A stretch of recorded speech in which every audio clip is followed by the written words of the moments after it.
Buenos días, primero que nada un saludo a las noticias de Javier Mesarrech. Y nada, soy Sandra Serra, fallera mayor de la Falla Plaza La Cruz 2015 y la diseñadora de esta Cruz de Mayo. Os paso a explicar un poco la cruz.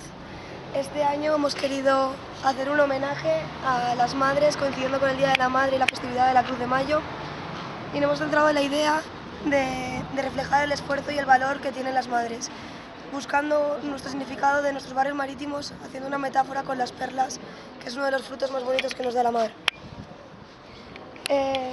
La cruz se configura con dos ostras que forman la base, que están abiertas mostrando sus perlas. De ellas, entre medio, crece hacia arriba la majestuosa cruz, configurada por 16 perlas de flor blanca. Y en el centro se cruza con una explosión de color, con un centro floral. Luego en la base continuamos con los diseños marinos, siempre en la misma temática, generando un mosaico que simula las olas del mar, utilizando piedra de azul y blanca. Además de eso tenemos cuatro fuentes que nos ayudan a incorporar el elemento agua de nuestro mar Mediterráneo.